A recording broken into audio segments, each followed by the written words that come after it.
Lilitam yena tasmai Shri Gurave Namaha.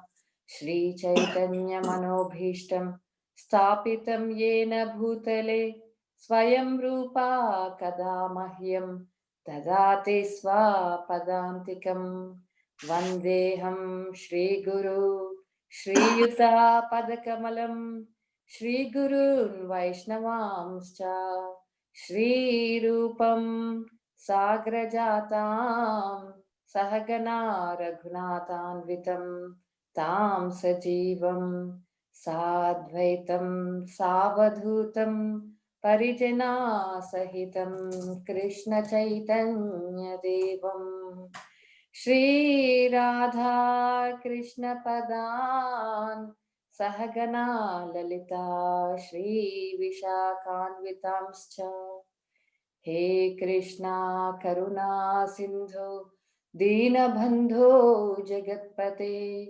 Gopesha Gopika Kanta Radha Kanta Namostute Tapta Kanchana Gaurangi Radhe Vrindavaneshwari Rishabhanu Sute Devi Pranamami Hari Priye Vancha kalpatarubhyascha kripa sindubhya evacha patitanam pavanebhyo vaishnavebhyo namo namaha.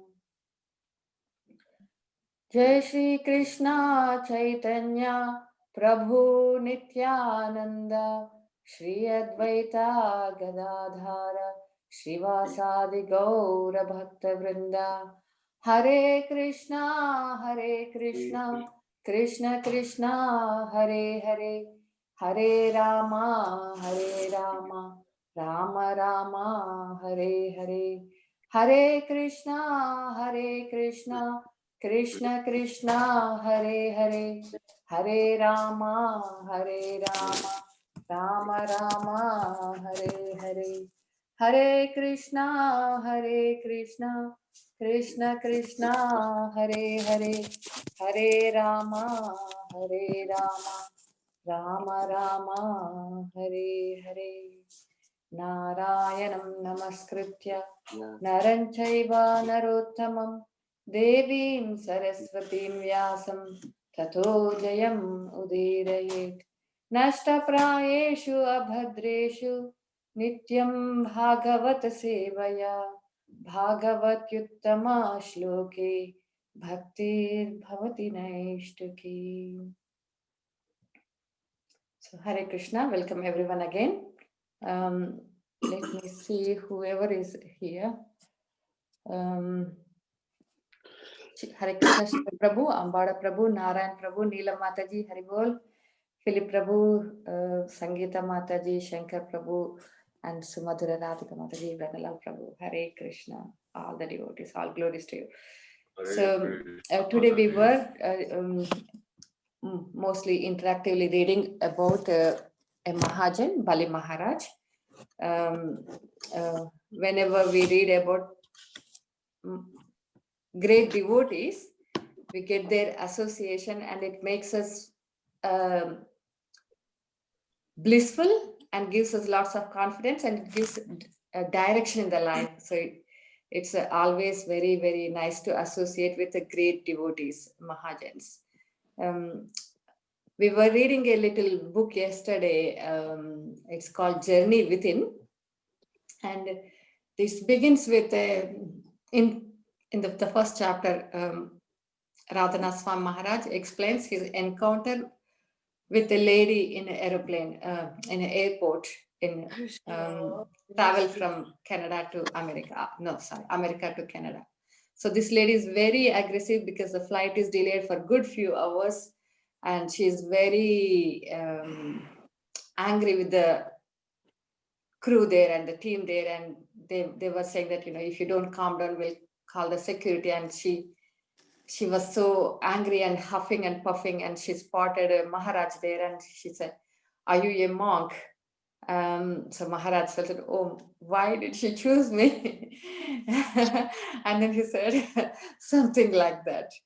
And then she said, "Oh, you should give me the answer. Why it is happening to me? Why, why God is doing this to me? And Maharaj asked, what, if you want to sit down and talk. And he understood that her anger is the exasperation of her desperateness.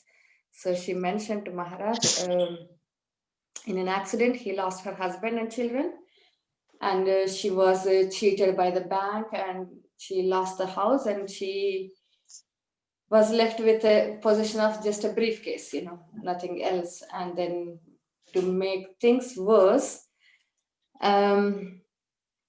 she was diagnosed with terminal cancer, and she was googling, and she found one place to get the treatment.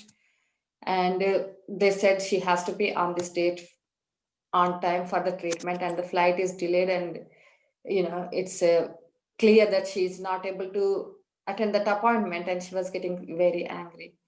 So Maharaj was telling that the approach he was saying, he said, let us try something. Have a seat and exhale your sorrows and the sadness and the worries, and inhale Lord's grace. And then Maharaj said he started praying for her.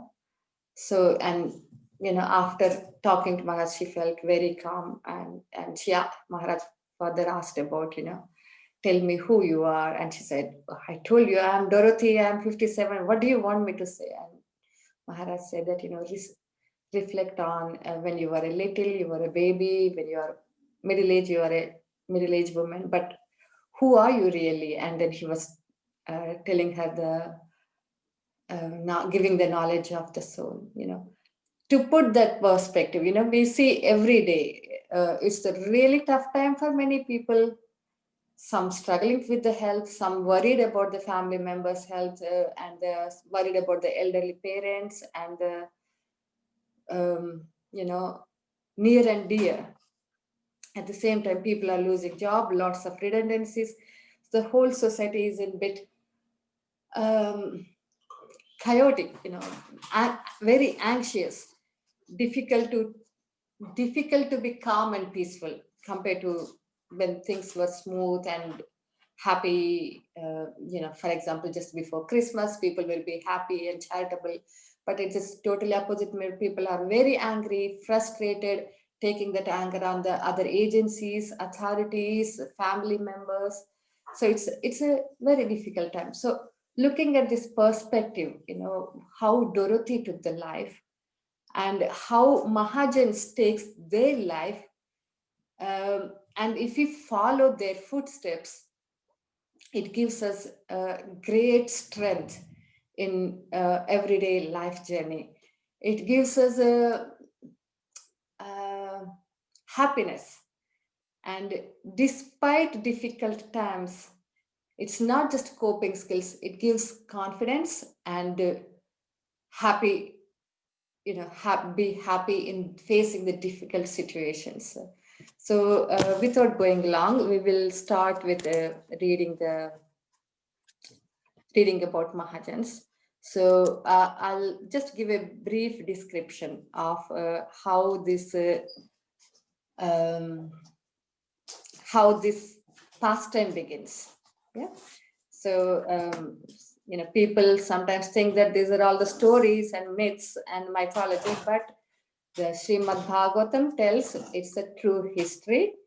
But because it's not 100 years ago, 200 years ago, people lost the track, and people started, especially with the Western ideology, they put the Vedic literature as mythology, but Srimad Bhagavatam gives a real knowledge about the history.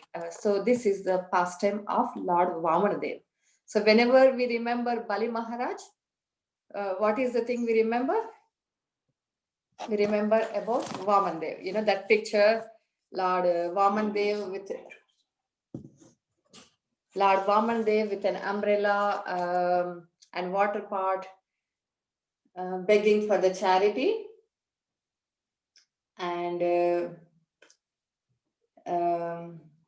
And then the next thing that comes, the Lord Vaman Dev occupying the whole universe, and Bali Maharaj with folded hands. So that is a, just by thinking about the pastime, it's very nice. Of course, the uh, this Srimad Bhagavatam 8th chapter at the end says, whoever recites this or listens to this or reads this, all the sins are eradicated.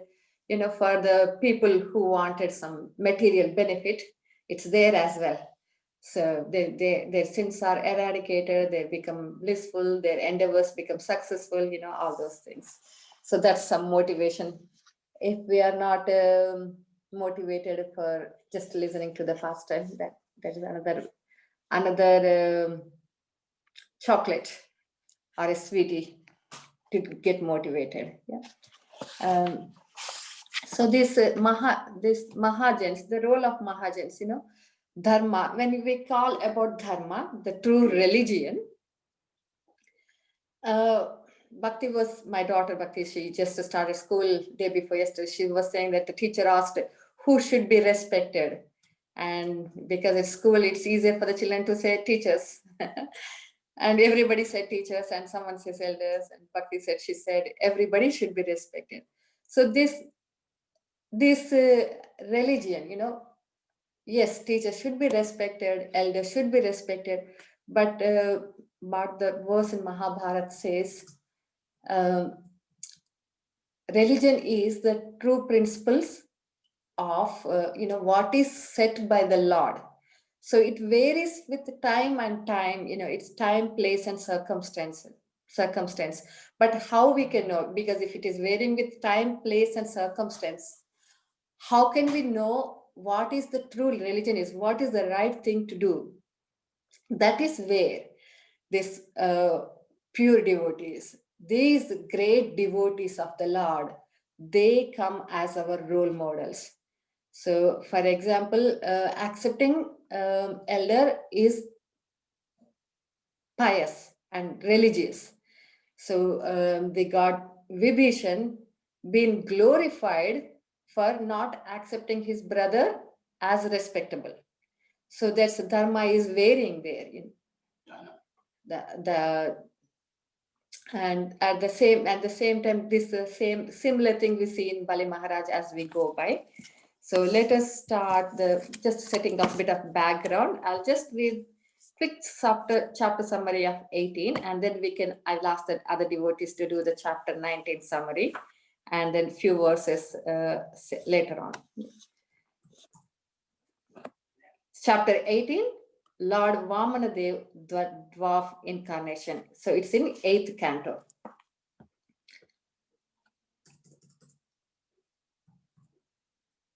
Lord Vamanadev appeared in this world from the womb of Aditi, completely equipped with conch shell, disc, club, and lotus. His bodily hue was blackish, and he was dressed in yellow garments. Lord Vishnu appeared at an auspicious moment on Shravana Dvadasi, when the Abhijit star had arisen. At that time, in all the three worlds, including the higher planetary system, outer space, and this earth, all the demigods, cows, and brahmanas, and even the seasons were happy because of God's appearance. Therefore, this auspicious day is called Vijaya. When the Supreme Personality of Godhead, who is a Sachidananda body, appeared as the son of Kashyapa and Aditi, both of his parents were very astonished. After his appearance, the Lord assumed the form of a dwarf Vamana. All the great sages expressed their jubilation, and with Kashyapa Muni before them, they performed the birthday ceremony of Lord Vamana. At the time of Lord Vamandev's sacred thread ceremony, he was honored by the sun god Brihaspati, the goddess presiding over the planet Earth, the deity of heavenly planets, his mother, Lord Brahma, Kuvera, the seven rishis, and others. Lord Vamandev then visited the sacrificial arena on the northern side of the Narmada river at the field known as Bruguktacha. where Brahmanas of Bhrigu dynasties were performing yajnas. Wearing a belt made of munja straw, an upper garment of deer skin, and a sacred thread, and carrying in his hands a danda, an umbrella, and a water pot, Kamandalu, Lord Vamandev appeared in the sacrificial arena of Maharaj Bali. Because of his transcendently effulgent presence, all the priests were diminished in their prowess, and thus they all stood from their seats and offered prayers to Lord Vamandev. Even Lord Shiva accepts on his head the Ganges water generated from the toe of Lord Vamandev. Therefore, after washing the Lord's feet, Bali Maharaj immediately accepted the water from the Lord's feet on his head and felt that he and his predecessors had certainly been glorified. Then Bali Maharaja inquired of Lord Vamandev's welfare and requested the Lord to ask him for money, jewels, or anything he might desire. So this chapter describes how Lord Vamandev appears as a dwarf, as a brahmachari, a little boy in Brahman family. So he actually appeared from Aditi in four-armed Narayan form, and he immediately assumed the form of Vamanadev.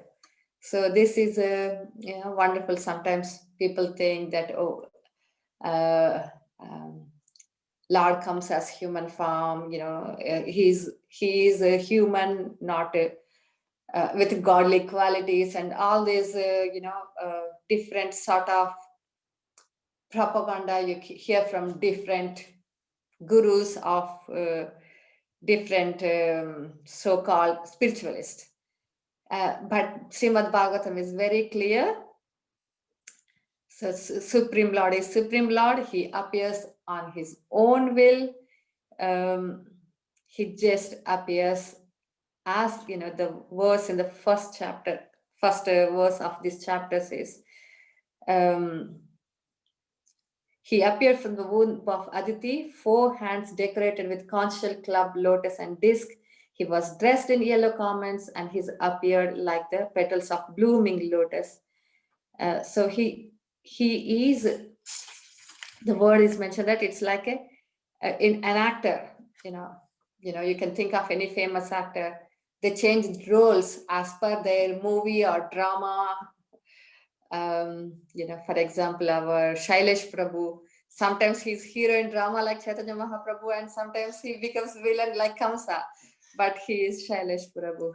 So the Lord, so he just resides in the spiritual world, and then he just appears as Narayan whenever, in his mood of executing the role of creating the universes, from his skin pose, and then all those 3 Vishnu's forms. And when he wants, he just appear as he is in the material world, and he can change his form to a boy of a little priest. So it's he is fully potent. It's like he is fully spiritual. He's with our limited senses, we compare everything with our knowledge and intelligence, but he's being fully spiritual. He can do whatever he likes whenever he wants. So that is one thing. And then I'll ask who will be willing to read next few times. If you raise up the hands, I will ask them to read chapter 19 summary. Okay. Anybody raising their hands or?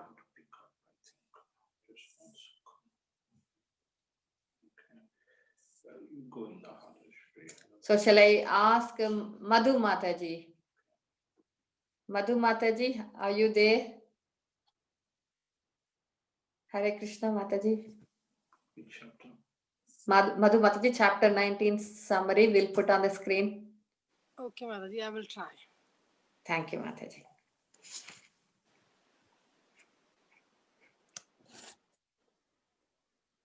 These very tiny words. Can you make the screen bit bigger?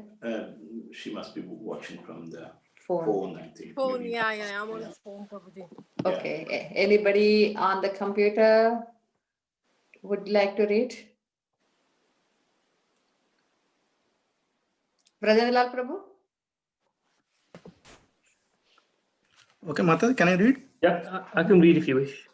Yeah, go on, Brajendralal Prabhu. So I start from the top. Chapter 19, yeah, just a summary. This 19th chapter describes how Lord Vamandev asked for 3 paces of land in charity, how Bali Maharaj agreed to his proposal, and how Shukracharya forbade Bali Maharaj to fulfill Lord Vamandev's request. When Bali Maharaj, thinking Vamandev to be the son of a Brahmana, told him to ask for anything he liked, Lord Vamandev praised Hiranyakasipu and Hiranyaksha for their heroic activities. And after thus praising the family in which Bali Maharaj had been born, he begged the king for 3 paces of land. Bali Maharaj agreed to give this land in charity, since this was very insignificant. But Sukracharya, who could understand that Vamandev was Vishnu, the friend of the demigods, forbade Bali Maharaj to give this land. Sukracharya advised Bali Maharaj to withdraw his promise. He explained that in subduing others, in joking, in responding to danger, in acting for the welfare of others, and so on, one could refuse to fulfill one's promise, and there would be no fault.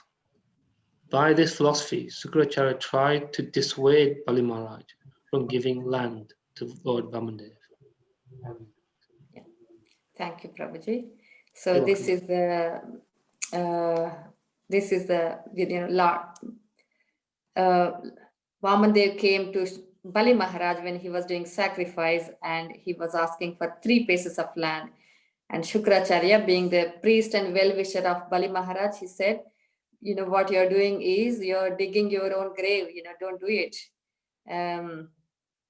So teacher was telling who is respectable spiritual master, not just a teacher who does the material knowledge.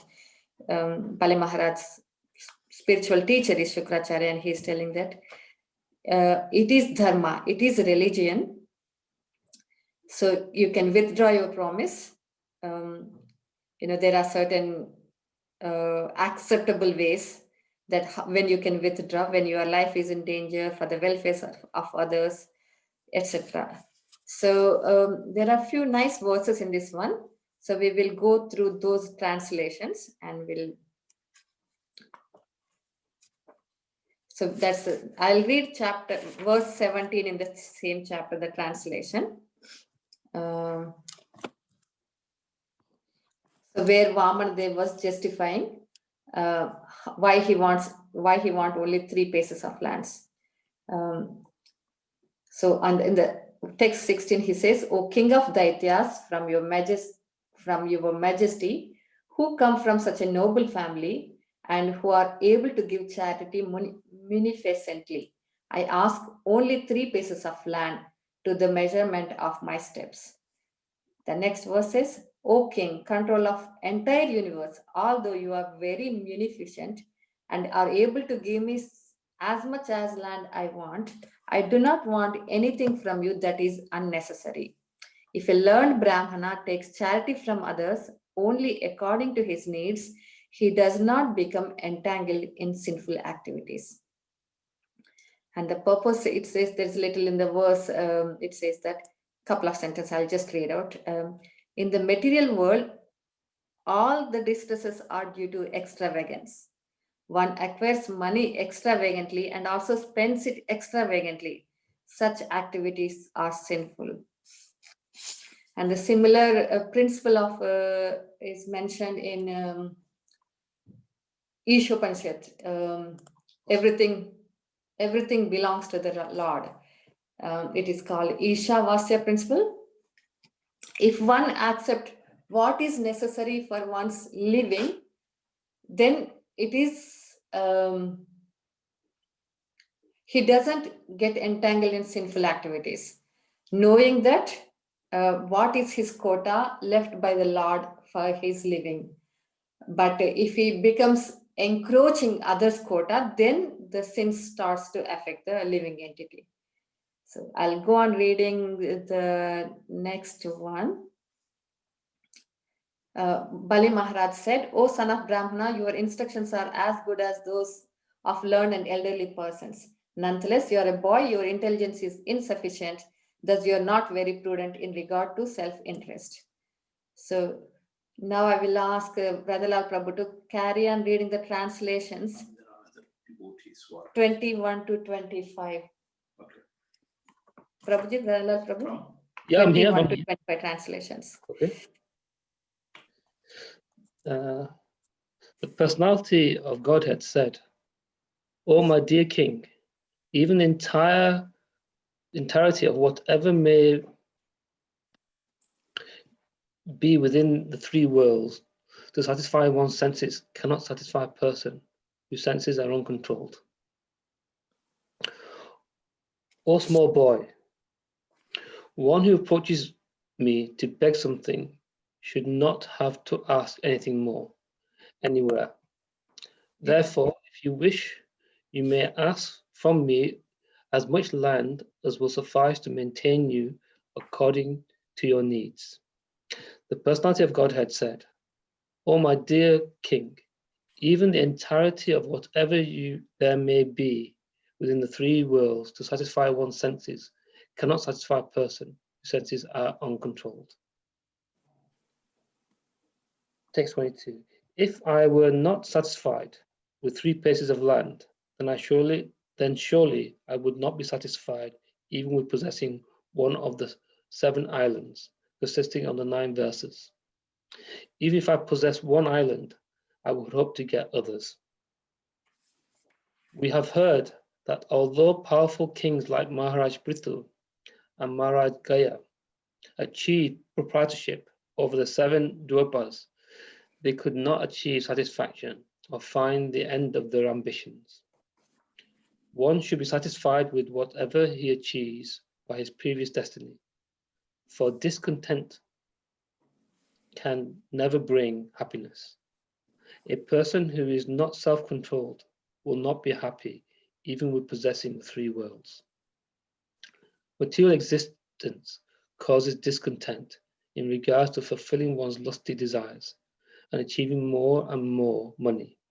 This is the cause for the continuation of material life, which is full of repeated birth and death. But one who is satisfied by that which is obtained by destiny is fit for liberation from this material existence. Yeah, thank you, Prabhuji. So it's a nice life lessons from Lord Vaman Dev, how we should live. Lesson for me. I always feel, I perhaps this would give me a little bit more makes me happy or something like that. It's such a illustrious phenomena of this.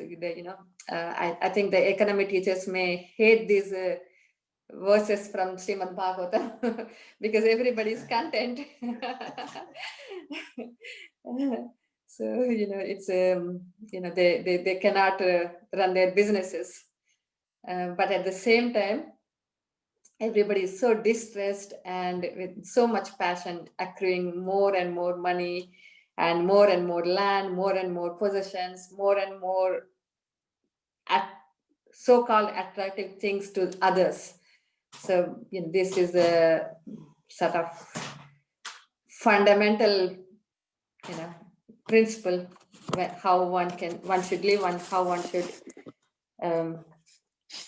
behave himself in this world to be happy in this life and to be happy in the future. So, however, Prabhupada is very practical. This is where the devotees guidance help so much. Prabhupada is very ambitious about constructing the temples, distributing more books, distributing the spiritual knowledge. So it's being content with the right ambitions, right goals, that makes our life successful. Yeah. And then we will go to chapter 20, and Radha Vinod Prabhu, you wanted to read, so maybe you could read chapter 20 summary, One Prabhuji. second. Let me share. Narayan Prabhu also.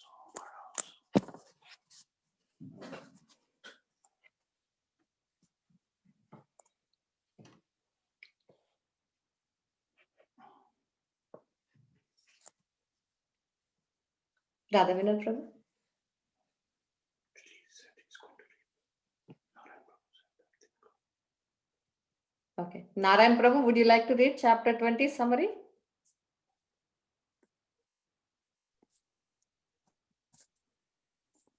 Hare Krishna Mataji, yes, I shall read. Bali Maharaja surrenders the universe. The summary of this chapter is as follows. Despite his knowledge that Lord Vamandeva was cheating him, Bali Maharaja gave everything to the Lord in charity, and thus the Lord extended his body and assumed a gigantic form as Lord Vishnu. After hearing the instructive advice of Shukracharya, Bali Maharaja became contemplative, because it is the duty of a householder to maintain the principles of religion, economic development, and sense gratification. Bali Maharaja thought it improper to withdraw his promise to the brahmachari. To lie or fail to honor a promise given to a brahmachari is never proper, for lying is the most sinful activity. Everyone should be afraid of the sinful reactions to lying, for Mother Earth cannot even bear the weight of a sinful liar. The spreading of kingdom or empire is temporary. If there is no benefit for the general public, such expansion has no value. Previously, all the great kings and emperors expanded their kingdoms with a regard for the welfare of the people in general. Indeed, while engaged in such activities for the benefit of the general public, eminent men sometimes even sacrifice their lives. It is said that one who is glorious in his activities is always living and never dies. Therefore, fame should be the aim of life, and even if one becomes a poverty-stricken for the sake of a good reputation, that is not a loss. Bali Maharaja thought that even if this brahmachari, Vamandeva, were Lord Vishnu, if the Lord accepted his charity and then again arrested him, Bali Maharaja would not envy him. Considering all these points, Bali Maharaja finally gave in charity everything he possessed. Lord Vamandeva then immediately extended himself into a universal body. By the mercy of Lord Vamandeva, Bali Maharaja could see that the Lord is all pervading and that everything rests in his body. Bali Maharaja could see Lord Vamandeva as the Supreme Vishnu, wearing a helmet, yellow garments, the mark of Srivasa, the Kaustubha jewel, a flower garland, and the ornaments decorating his entire body. The Lord gradually covered the entire surface of the world, and by extending his body, he covered the entire sky. With his hands, he covered all the directions, and with his second footstep, he covered the entire upper planetary system. Therefore, there was no vacant place where he could take his third footstep. Thank you, Prabhuji. So far, up to this part, Lord Vaman, they've been glorified as, how he asked for charity. With one footstep, he occupied all the entire surface of the world, universe. And with the second step, how he occupied all the upper planetary systems. From the next chapter, the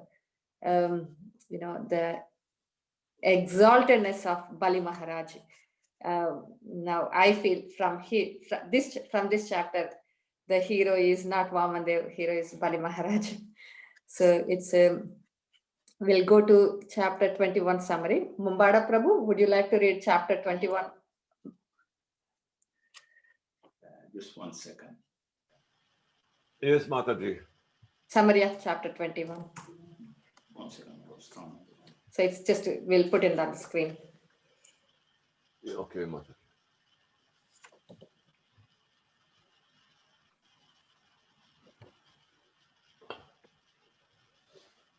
Chapter 21. Bali Maharaj arrested by the Lord. This chapter describes how Lord Vishnu, desiring to advertise the glories of Bala Maharaj, arrested him for not fulfilling his promise in regard to the Lord's third step. With the second step, the Supreme Personality of Godhead reached the topmost planet of the universe, Brahmaloka, which he diminished in beauty by effulgence of his toenails. Thus, Lord Brahma, accompanied by great sages like Marichi and the predominating deities of all higher planets, offered humble prayers and worship to the Lord. They washed the Lord's feet and worshipped him with all paraphernalia. Riksaraja Jambavan played his bugle to vibrate the glories of the Lord. When Bali Maharaj was deprived of all his possessions, the demons were very angry. Although Bali Maharaj warned them not to do so, they took up weapon against Lord Vishnu. All of them were defeated, however, by Lord Vishnu's eternal associates. And in accordance with Bali Maharaj's order, they all entered the lower planets of the universe. Understanding Lord Vishnu's purpose, Garuda, the carrier of Lord Vishnu, immediately arrested Bali Maharaj with the ropes of Varuna. When Bali Maharaj was thus reduced to a helpless position, Lord Vishnu asked him for the third step of land. Because Lord Vishnu appreciated Bali Maharaj's determination and integrity, when Bali Maharaj was unable to fulfill his promise, Lord Vishnu ascertained that the place for him would be the planet Sutala, which is better even than the planets of heaven. Thank you, Prabhuji. Thank you, Amar Prabhu. So Bali Maharaj could not fulfill the promise that he has given to Vaman Dev. So he has been arrested. Now he was rejected by his guru. He was cursed by his guru for doing this. And he lost all his possessions and he is arrested. So this is the bit of being squeezed in every aspect, in every direction. So, for a gross physical example, if you soak towel in a water and squeeze out, what comes? Water comes out. But Lord Vamandev squeezed Bali Maharaj. And what came out of this squeezing, it doesn't mean that Bali Maharaj didn't go through the emotion, didn't go through the thought process, didn't use his intelligence. He used all of them as we do. But what is in him in depth, that came out of in his in this pastime, when the devotees are squeezed, because they are embodiment of pure devotion. The devotion it's always there. It's not that it was not there before. Devotion was there now at that time of past, because it's already there. Lord Vamanadeva demonstrates glories of Bali Maharaj by squeezing him and pouring the devotion out, so the whole world see the whole universe. For how many years ago? I don't know. I'm not good with the mathematics. This happened in which yuga? and how many millions of years now we are still celebrating Vaman Dwadashi, especially a part of India, they celebrate it with very, very pomp and gorgeous way. So this is the glory of the devotee. This is the what Lord wanted his devotees' glories to be demonstrated, exhibited. Yeah. So let's go to chapter 22. So this is a really, really beautiful one. So we'll read the translations from here. So who would like to read from 1 to 4? I'll read 1 to 4, and maybe the next person can raise the hands for the next one. Okay. Text 1 of chapter 22 in the 8th canto. So please get the next 3 people ready so that we can finish the chapter and we can discuss. Shukadeva Goswami said, O king, although the Supreme Personality of Godhead was superficially seen to have acted mischievously toward Bali Maharaj was fixed in his determination. Considering himself not to have fulfilled his promise, he spoke as follows. Bali Maharaj said, text 2, O best personality of Godhead, most worshipable of all the demigods, if you think that my promise had become false, I shall certainly rectify matters to make it truthful. I cannot allow my promise to be false. Please, therefore, place your third lotus footstep on my head. Text 3. I do not fear being deprived of all my possessions, living in hellish life, being arrested for poverty by the ropes of Varuna, or being punished by you as much as I fear defamation. Text 4. Although a father, mother, brother, or friend may sometimes punish one as a well-wisher, they never punish their subordinate like this. But because you are the most worshipable Lord, I regard the punishment you have given me as most exalted. So, so these 4 verses, they reveal Bali Maharaj mood. It's the same as the Chaitanya Mahaprabhu mood in the Sikshastakama. Lord, you may embrace me or you may punish me. I am your eternal servant.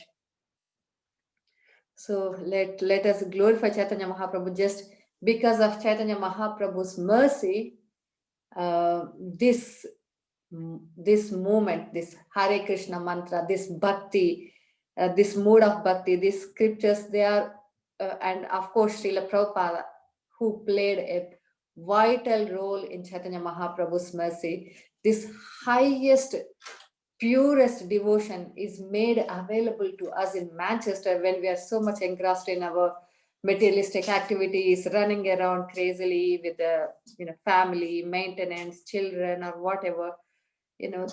So we are so grateful to Chaitanya Mahaprabhu and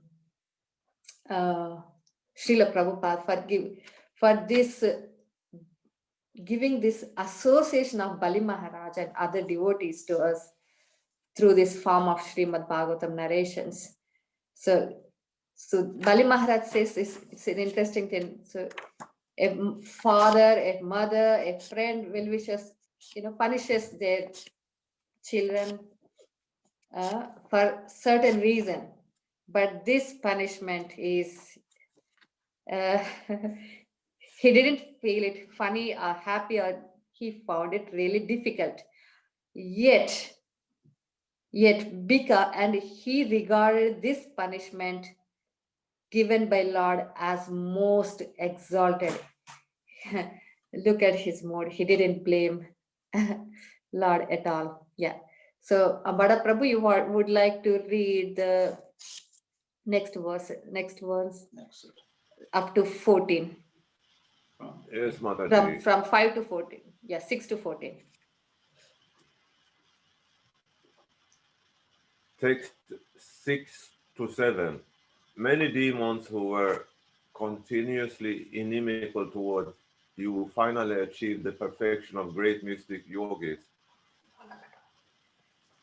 Your lordship can perform one work to serve many purposes.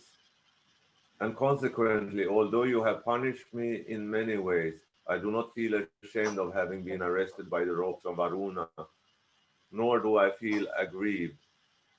My grandfather Prahlada Maharaj is famous, being recognized by all your devotees, although harassed in many ways by his father, Hiranyakashipu. He still remained faithful, taking shelter at your lotus feet. Text 9. What is the use of material body which automatically leaves its owner at the end of life?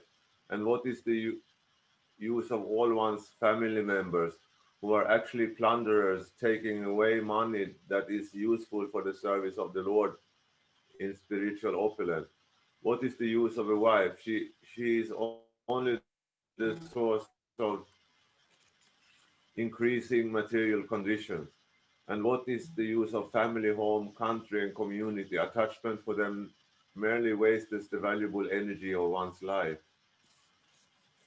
Text 10. My grandfather, best of all men who achieved unlimited knowledge and worshipable for everyone, was afraid of the common men in this world. Being fully convinced of the substantially afforded by shelter at your lotus feet, he took shelter of your lotus feet against the will of his father and demoniac friends who were killed by your own self. Text 11. Only by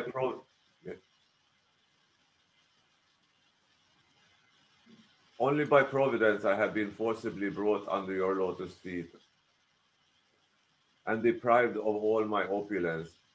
Because of the illusion created by temporary opulence, people in general who live under material conditions, facing accidental death at every moment, do not understand that this life is temporary. Only by providence have I been saved from that condition. Text 12. Sukadeva Goswami said, O best of Kurus, while Bali Maharaj was describing his fortunate position in this way, the most dear devotee of the Lord, Prahlad Maharaj, appeared there, like the moon rising in the nighttime.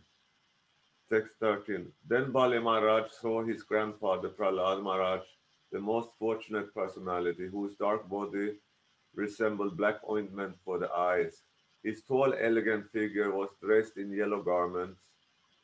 He had long arms, and his beautiful eyes were like petals of a lotus. He was very dear and pleasing to everyone. Text 14. Being bound by the ropes of Aruna, Bali Maharaj could not offer befitting respect to Prahlad Maharaj as he had before. Rather, he simply offered respectful obeisances with his head, his eyes being inundated with tears and his face. When the great personality of Prahlad Maharaj saw Prabhuji will the stop there. Supreme Lord was... Thank you. Ambada Prabhu. Thanks, Prabhuji. Yeah. So let's just reflect up to here. So this Bali Maharaj was accepting this punishment as a favor from the Lord, and he is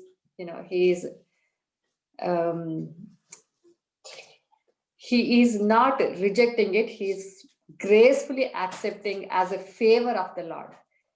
And that time, Prahlad Maharaj, this is like a seminar of the great devotees. And imagine when we do something wrong, we already feel bad about that. Your mother or father appear there in the scene, knowing all the story. How, how bad you feel about, it. Bali Maharaj was already being punished, and then Prahlad Maharaj came, who is great devotee of the Lord, and Bali Maharaj wanted to offer his respects, but he couldn't move because he's tied up with the ropes, and he just offered respects in his with his head, and he's tearful, and he's so shamed, when Prahlad Maharaj appeared there. So yeah, Narayan Prabhu, would you like to read 11 to 14? 14 done already. Sorry. Yeah, sorry, We have 14 done to up till 19. 14. Yeah, 14 we to have done up 19. till 14. Yeah, that's right. So shall I read from 15 to? He did 4. Yeah, 15 to 19. Yes, Prabhu. Okay. When the great personality Prahlad Maharaja saw that the Supreme Lord was sitting there, surrounded and worshipped by his intimate associates like Sunanda, he was overwhelmed with tears of jubilation. Approaching the Lord and falling to the ground, he offered obeisances to the Lord with his head. Prahlad Maharaja said, "My Lord, it is your Lordship who gave this Bali the very great opulence of the post of Heavenly King.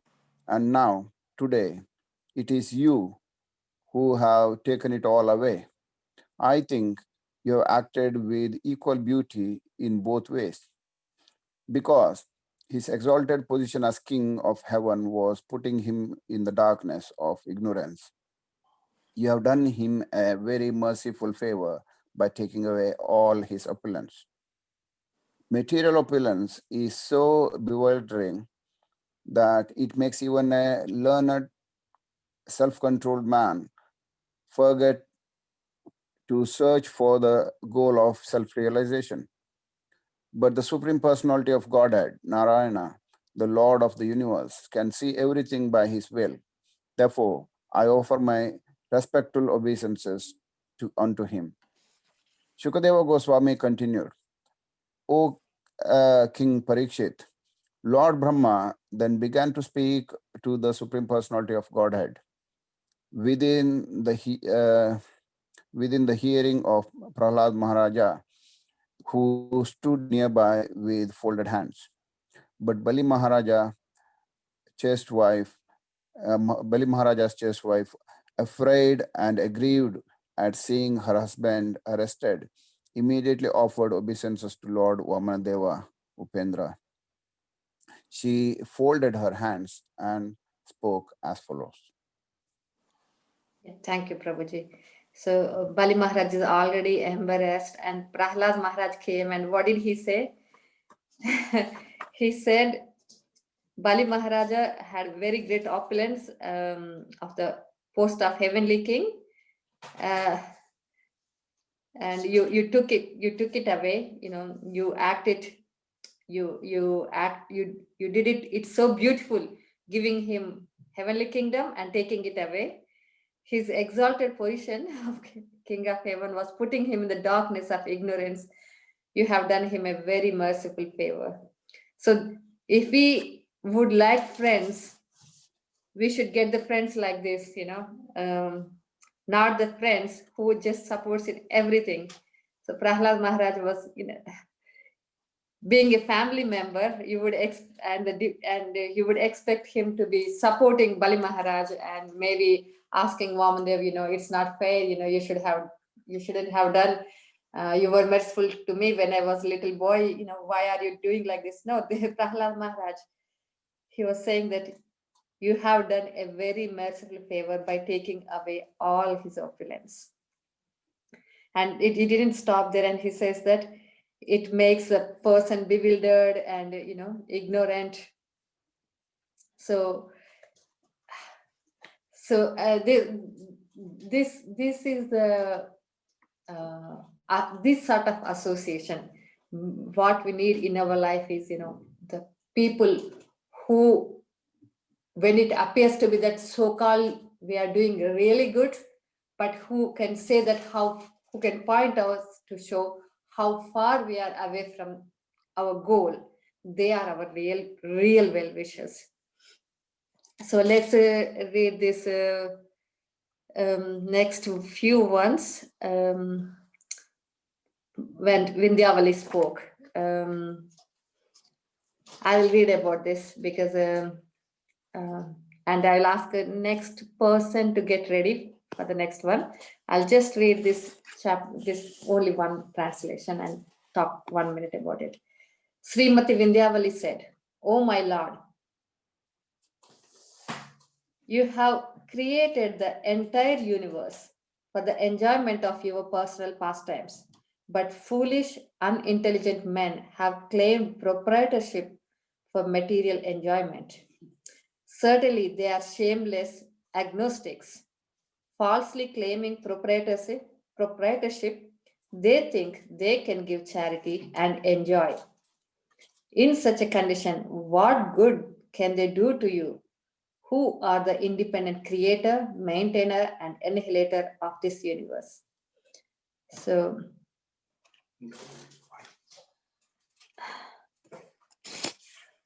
this I'll read just a couple of paragraphs of this purport, and just it's just it just in Vedic tradition, wife is considered to follow husband in all respects. But here you see Srimati Vindhyavali, who is he saying that foolish and unintelligent men claiming proprietorship for material enjoyment. So she's directly in front of assembly, in front of her husband's grandfather, in front of the Lord. She is criticizing. I don't know how difficult it would be to even to imagine that for Bali Maharaj. She's saying that her husband is foolish, unintelligent, claiming the proprietorship of material enjoyment and think that he can give charity and enjoy. So let's read. I'll read the purport. Bali Maharaj's wife, who was most intelligent, supported the arrest of her husband and accused him of having no intelligence because he had claimed proprietorship of the property of the Lord. Such a claim is a sign of demoniac life. Although the demigods, who are officials appointed by the Lord for management, are attached to the material enjoyment, they never claim to be proprietors of the universe, for they know that the actual proprietor of everything is the Supreme Personality of Godhead. This is the qualification of demigods. But the demons, instead of accepting the exclusive proprietorship of the Supreme Personality of Godhead, claim the property of the universe for themselves through demarcations of nationalism. This part is mine and that part is yours. They say, this part I can give in charity and this part I can keep for my enjoyment. These are all demoniac conceptions. It is described in Bhagavad Gita 16:13. Idam adya maya labdham imam prapse manoratham. Thus far, I have acquired so much money and land. Now I have to add more and more. In this way, I shall be the greatest proprietor of everything. Who can compete with me? These are demoniac conceptions. So this is sort of paragraph is sort of reflection. We feel that when we think about, read about divine and demoniac, we always feel, oh, at least we are pious, we are chanting, but we see how much, despite we feel, maybe I can say myself, I feel pious, perhaps little pious, and I can see I am 99.99% demoniac. So yeah, so this is like a scan to go through ourselves to reflect. Bali Maharaj's wife accused Bali Maharaj by saying that although the Supreme Personality of Godhead had arrested him, showing him extraordinary mercy, although Bali Maharaj was offering his body to the Supreme Lord for the Lord's third step, he was still in the darkness of ignorance. Actually, the body did not belong to him, but because of his long-standing demoniac mentality, he could not understand this. He thought that since he had been defamed for his inability to fulfill his promise of charity, and since the body belonged to him, he would free himself from defamation by offering his body. Actually, however, the body does not belong to anyone but the Supreme Personality of Godhead, by whom the body is given. It is stated in Bhagavad Gita 1861. Ishvara sarvabhutanam hruddeshu arjuna tishtati. Brahmayan sarvabhutani yantrarudhani maya. The Lord is situated in everyone's heart, and according to the material desires of the living entity, the Lord offers a particular type of machine. The body, through the agency of the material energy, the body actually does not belong to the living entity. It belongs to the Supreme Lord. Under the circumstances, how could Bali Maharaja claim the body belonged to him? So I'll stop it there. Just, this is how Vindhyavali, Bali Maharaj's wife, who is the king of whole sort of universe, being criticized by his wife. And then the next verses, who wanted to read? Is that Ambada Prabhu or Narayan Prabhu who raised their hands before?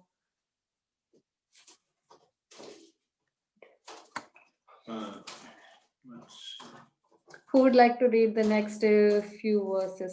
20, 24, 4, 5 translation, 21 to 24. Shall I read? Yes, Prabhuji. 21 onwards, yeah. So Lord Brahma said, O well-wisher and master of all living entities, O worshipable deity of all the demigods, O all-pervading personality of Godhead, now this man has been sufficiently punished, for you have taken everything.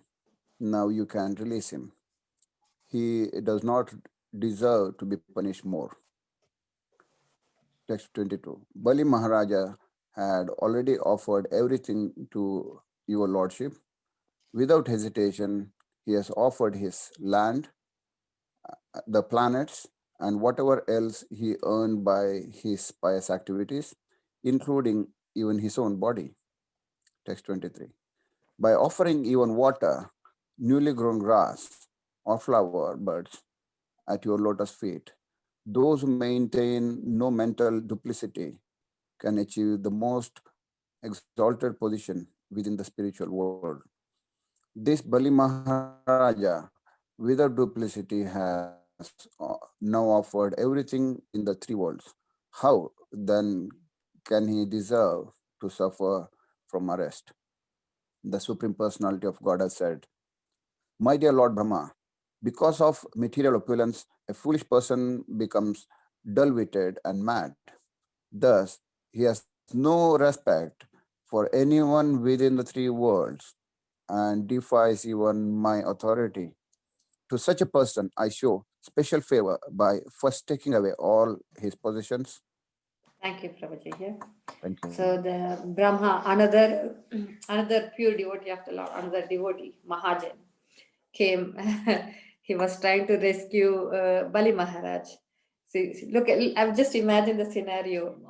Bali Maharaj is there being born. Prahlad said, Lord, you did a grace, you did a favor to him. And Brahma, another Mahajan, out of these 12 Mahajans, 3 Mahajans are, Lord Shiva was there as well. If we read earlier in the translation, he was offering prayers to Vaman. So it is all the Mahajans were there. And Brahma says that, how can you arrest him? But Vamadeva said that no, if someone does not have respect to my authority, I'll take away their possessions. Okay. And the next 26, 25 to 30, who would like to read?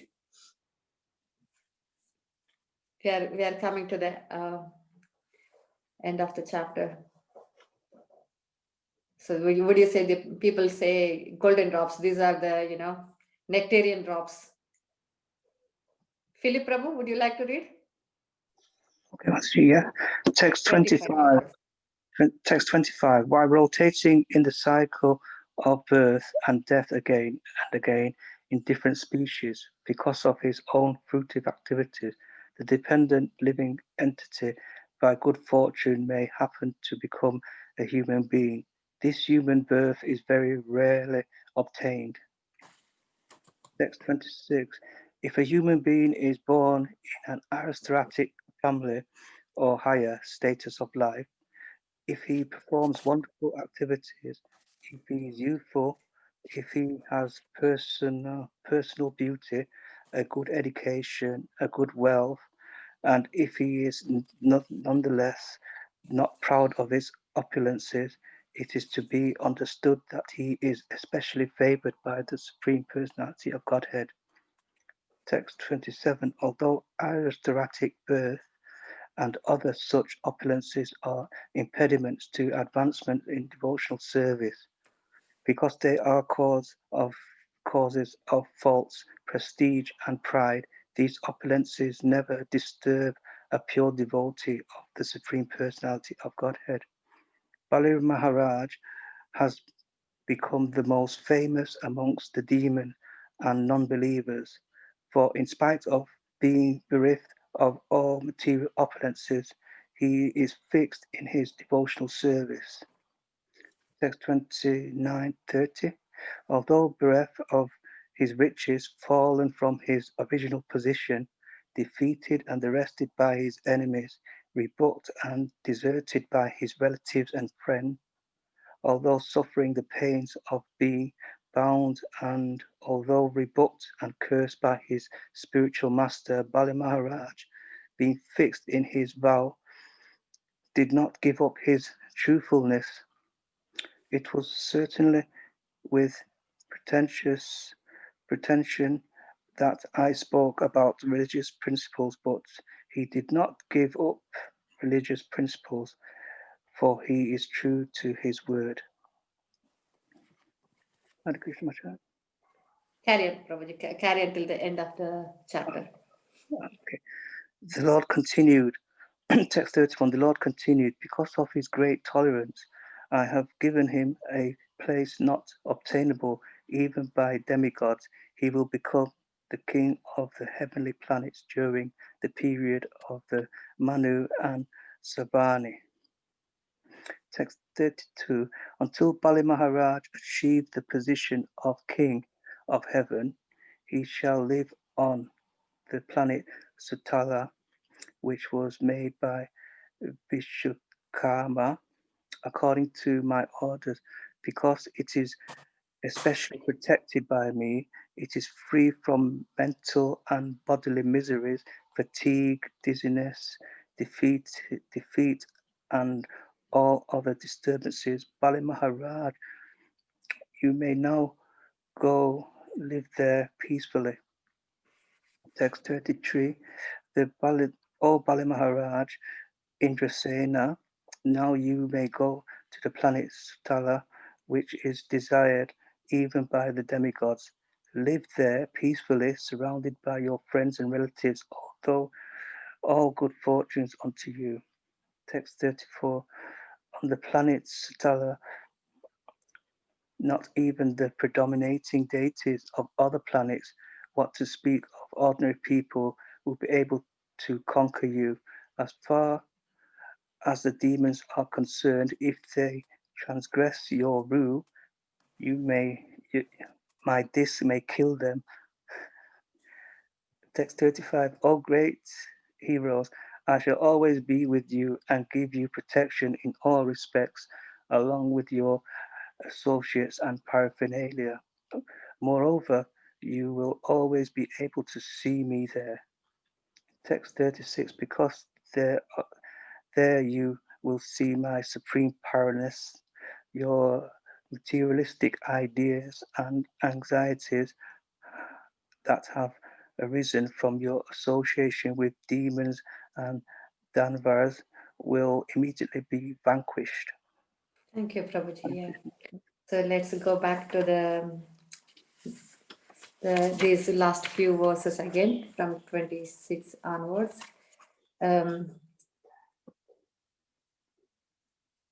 So 29 to 30 especially. So although bereft of his riches, fallen from his original position, defeated and arrested by his enemies, rebuked and deserted by his relatives and friends, although suffering in pain of being bound, and although rebuked and cursed by his spiritual masters, Bali Maharaj was being fixed in his vow, did not give up his truthfulness. It was certainly that pretension that I spoke about religious principles, but he did not give up religious principles, for he is true to his word. So these two verses are really really the depth of Bali Maharaj. He lost his riches, he lost the position of being a king, he is defeated, arrested by the enemies, because Vamandev came as a representative of demigods. And he is rebuked and deserted by his relatives. His wife rejected him, his grandfather, well, not rejected in a sense of, criticized him, and his grandfather said, you acted not nice, and his spiritual master cursed him. Despite that, Bali Maharaj's devotion didn't change. So that is the key. So if the devotion is being dependent on how we materially situated, or how healthy we are, and what sort of friendships we have, what sort of people we are surrounded by, what sort of house we live in, devotion shouldn't be moved even a little bit despite all these changes. That's Mahavishnu Goswami Maharaj says that dig into your own heels. This is the word. So this is a sort of an asset, or a jewel we can keep in our possession. It's like having devotion to the Lord, not just because people say something favorably or people say something unfavorably, either verbally or in the social media or in front of others, or it's our financial situation, job situation, health situation, family relationships. So whatever is the scenario, Bali Maharaj is teaching us firmly fixed in devotion. He didn't say, Lord, you are not right, Lord, you are, it's too much. You used to be proper before, now you are acting improperly, because that's what many people say, when we see people in distress, including perhaps myself. When things go smooth, oh Lord, you are great. When things are, oh, why are you doing this to me? Maybe you're not writing your books properly, you're not ticking your boxes properly, that sort of things. Sometimes I think about, but this is a lesson for me to learn from Bali Maharaj. Whatever the situation, be firmly situated in devotion, and never let that be wavered by any external situation, by being in pain or losing possessions or mental distress or rejected by the dearest, our own dearest, not to get disturbed, but just firmly fixed in devotion. Yeah, and then from 31 onwards, how Lord says, glorifies, and how not just glorifies, he was given Sutala planet, which is nicer than the place of the demigods, and in the future he will be given a place as king of heaven. Until that time, he is personally protected by the Lord. He will not have any mental and bodily miseries. This is 32. And no fatigue, no dizziness, no defeat, no other disturbances. Always he can live peacefully. And in the 33, he will have all his friends and relatives and have all the good fortune. So Lord just not living, oh, I'll give you my devotion. Still see how nicely he's reciprocating his devotee, how nicely he's looking after, caring. and no one can conquer, not a demigod can conquer him, and no one can transgress his order, and Lord's disc will kill if someone disobey Bali Maharaj. So he have all the protection, and not only that, Lord Lord will be always physically there. This is 35. It says, Lord says, I shall always be with you and give you protection in all respects, along with your associates and paraphernalia. So moreover, you will always be there. You will be always be there to see me there. So Lord personally there, always being able to see, seen by Bali Maharaj, and giving full protection, full what is that? Insurance, proper insurance policy. If you want to take any insurance, this is the insurance we can take. Lord Vamandev's insurance. And not only that, the last one, not only I gave you all these things, your materialistic ideas, anxieties that has come from the association of the demons will immediately vanquish.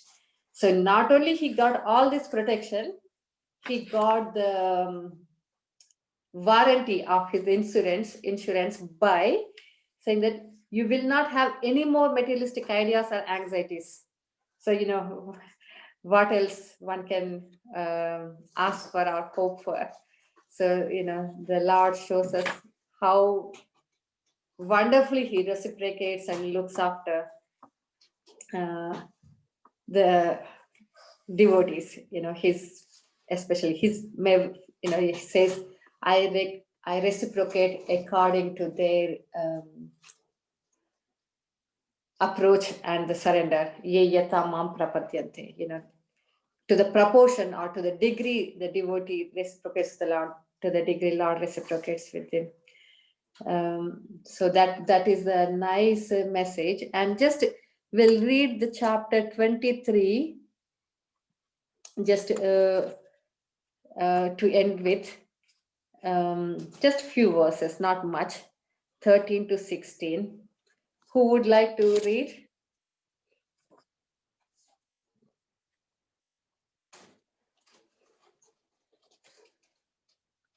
Any volunteers? Sumadura Radhika Mataji? Okay, Hare Krishna. Okay, Sumadura Radhika Mataji, go on. Verse Sorry, 13 to 16.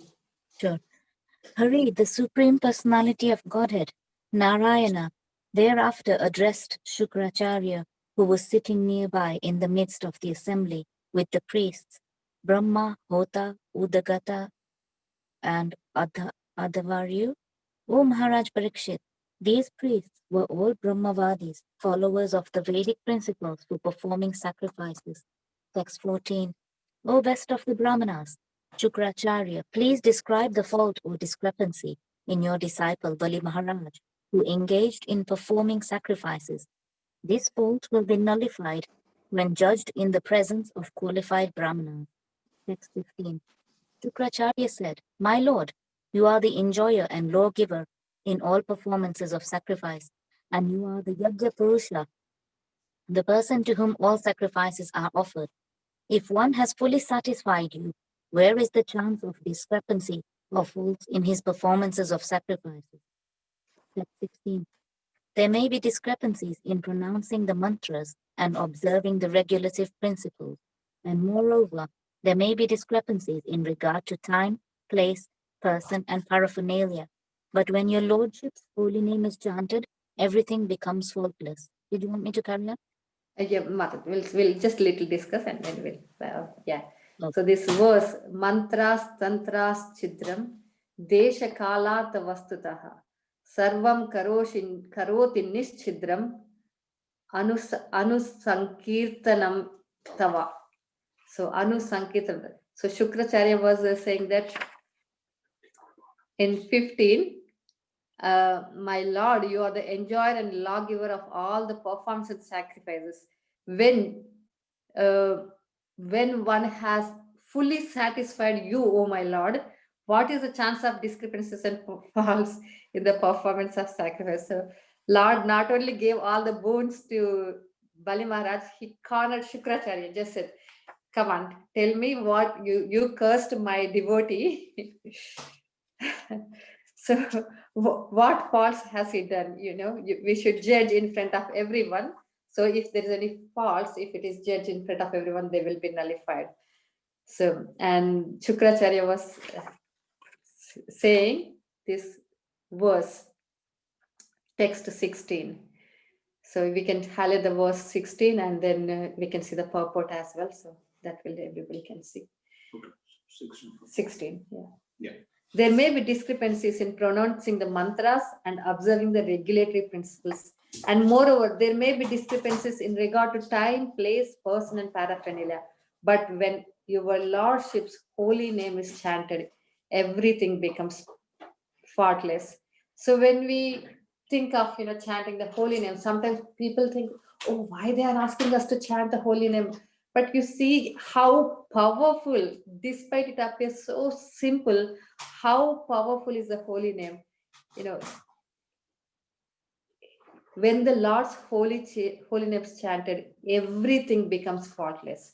So I'll read the purport. Sri Chaitanya Mahaprabhu has recommended Harer Nama, Harer Nama, Harer Nama Meva Kevalam. Kalau Nasti Eva, Nasti Eva, Nasti Eva Gatiranyata. In this age of quarrel and hypocrisy, the only means of deliverance is chanting the holy name of the Lord. There is no other way. There is no other way. There is no other way. Bruhanaradiya Purana 38 1-6. In this age of Kali, it is extremely difficult to perform Vedic ritualistic ceremonies or sacrifices perfectly. Hardly anyone can chant the Vedic mantras and perfect pronunciation or accumulate the paraphernalia for Vedic performances.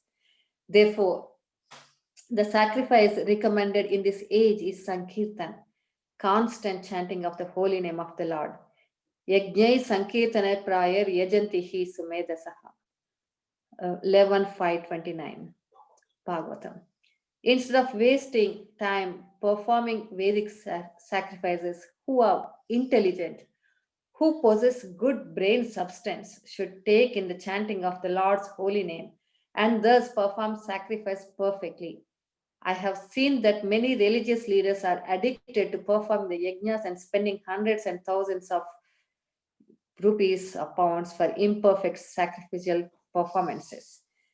This is the lesson for those who unnecessarily execute such imperfect sacrifices. We should take the advice of Sri Chaitanya Mahaprabhu, Yajnai Sankirtanai Prayar Yajantihi Sumedasaha. Although Shukracharya was a strict Brahmana addicted to ritualistic activities, he also admitted Nischidram Anusankirtanam Tava. So, Nischidram means without discrepancy. Anusankirtanam, constantly chanting the holy name, Tava, of your Lordship. My Lord, constant chanting of the holy name of your Lordship makes everything perfect.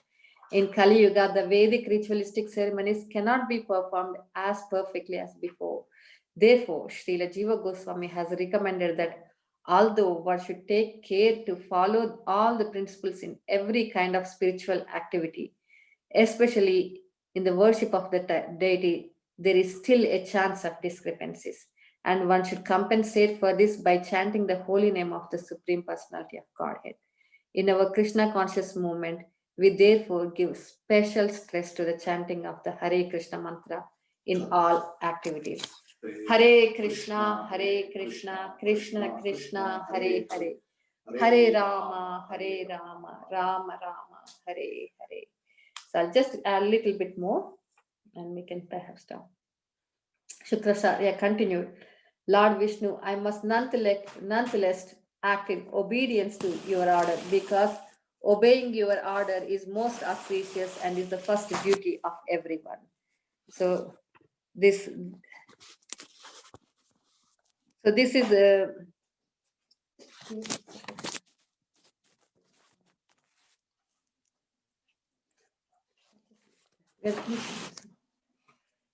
So what is the most auspicious and first duty of everyone? Just obeying Lord Vishnu's order.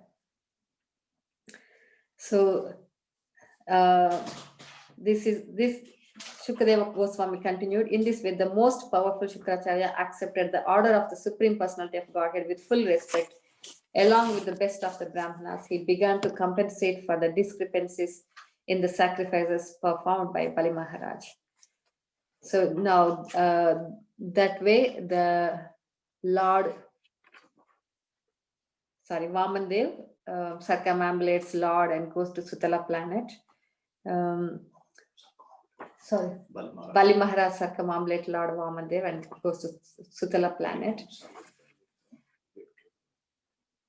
And and we read all about how Lord personally was there protecting us, offering the security to Vamandev with all his paraphernalia and the weapons. And just will end this by last verse, the last two translations. If one hears about the uncommon activities of Supreme Personality of Godhead in his various incarnations, he is certainly elevated to the higher planetary system, or even brought back home, back to Godhead. So, just by sitting in our own home, just reading, we are opening the doors to go back to go home to Godhead. So how nice Prabhupada gave this opportunity, and Chaitanya Mahaprabhu. So whenever the activities of Vamandev are described in the course of ritualistic ceremony, whether the ceremony be performed to please the demigods, to please one's forefathers, or to celebrate a social event like marriage, that ceremony should be understood to be extremely auspicious. So this is another way of, we can celebrate a birthday, we can celebrate a party, we can celebrate a wedding anniversary or baby showers or whatever the ceremony we can do, but just add Krishna's pastimes, Krishna's holy name, Hare Krishna Mahamantra, and everything becomes auspicious. Before I finish, we read about how Lord Vamandev appeared in Aditi's and how Vamandev begged charity. And when Bali Maharaj said, you ask so that you don't need to ask anyone again, and how Vamandev mentioned about how one should be satisfied with whatever he needs, not more than his needs, and how to be happy, and how the greed can make people more ambitious and unhappy.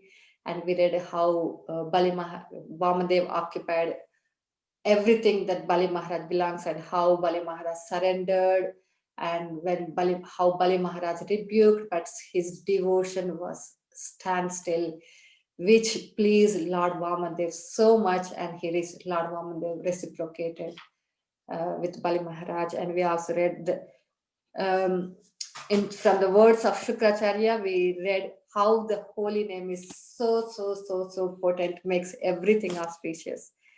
And we learned how to go back to Godhead and how to celebrate the ceremonies.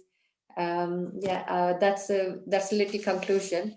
And before we finish, just the participants, if each one could say one word to take home, what they have learned. If I know we are between 9:35, but if we can do it in next 2-3 minutes, each participant can say one word they liked, and one sort of thing that touched their heart, and feel that we could do something and think about or contemplate, appreciate that. So Neeru Mataji, you should say, because you put a comment.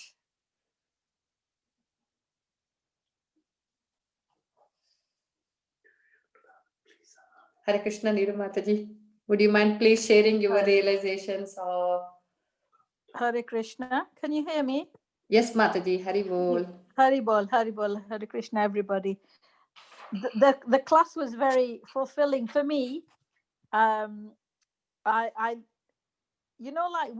come to the class and we hear lots of stuff every time, and sometimes you just hear two or three words, and it says it all. So today's class has helped me to realize, when he asked for 3 steps of land. How much that we people are so how can I don't know how to describe the word to say that we always asking people, aren't we, for I want this and I need this, and we don't need anything. This time, in this pandemic time, I have been sat in my house for so long, I don't need anything really, when you think about it. So to remember God and to have the holy names and just listening, whenever I get chance to listen to a class, it's enough. It helps me through the week, and I really truly feel that this has given us a bigger opportunity than like on a Sunday class, or I know we come on Sunday every day and we listen to the class, but this is more personal, more intense, and you can listen. You're not distracted by what's going on in the other room or who's doing what or anything. Yeah. So Haribol Mataji, I'm really pleased. Thank you for a wonderful class. Oh, Haribol Mata. I just read out the translations and asked the devotees to read. So yeah, it's just reading only. It's a Haribol to Srila Prabhupada for giving us these books in English. Yes, Yes. I cannot see who else is there. Could you please each one? Just one second. There's a comment from Sumit Radhika Mataji. So appreciating everything. And Phillips Prabhu, he takes the message of insurance policy. Good, nice, Prabhuji. That's a really, this is the insurance we have. We have health insurance, spiritual insurance, material insurance, financial insurance, all in one. This is like current insurance is also afterlife insurance. Yeah, that's what, yeah, spiritual insurance. And there is one comment from YouTube. Bhuvanesh Radhika Mataji says that this develops faith in Krishna. That's what she picks up. Yeah. So, Ambada Prabhu, did you say anything? You just ask. Ambada Prabhu, any take home or anything that touched your heart?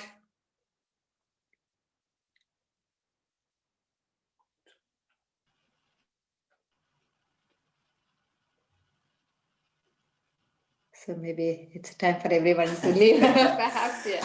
Hare Krishna. Okay, that is fine. So yeah, thank you very much for everyone. It was really, so blissful to read about Bali Maharaj with all the devotee congregation. I'm really so grateful to, our Manchester devotee congregation. Hari Bol, Hare Krishna. So Hare Krishna, everyone. Thank you very much for being here for this monthly Mangal Harti class. We have been doing it. We have been. Thank you very much, everyone, for being for this online class of monthly Mangal Harti. So we've been doing it for beginning of this year. We started in January with Bhishma Dev. That was the first Mahajan.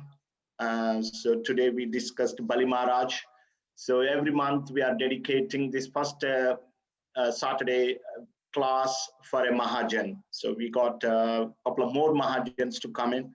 But really appreciate for being here, and so nice, like, so many people don't even get up in the morning, and the devotees are like, they've taken bath, they've done everything, and so yeah, so much time they've already spent. This is because of the mercy of Prabhupada. So one quick announcement from my side. This week from 3rd September to 9th September is dedicated to Shravanam week. So that means we hear more, we read more, and then after this, then there is a Kirtanam week comes.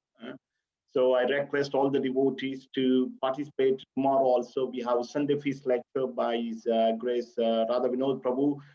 Today we heard about the devotee, and tomorrow we will hear about the Lord. So today when we hear about the devotee, Lord is pleased. And when we hear about the Lord, devotees are pleased. So this is wonderful. And tomorrow, Radha Vinod Prabhu will be speaking on glories of Lord Vamandev. And also, I request all the devotees to take some time to read Srila Prabhupada books, especially this week from 3rd September till 9th September. Once again, thank you everyone for tuning in and really appreciate your time. Hare Krishna, Srila Prabhupada ki jai. Yay! Ananta Koti Vaishnava Vrinda ki jai. Yay! Jai Gaura Premanandi. Hari Hari Hari Bol. Very nice class, Mataji. Hari Bol, Hari Bol. Hari Very Bol. nice class. Hare Krishna. Hare Krishna. Thank you very much, Mataji. Such a wonderful class. We're always proud of you. Love you.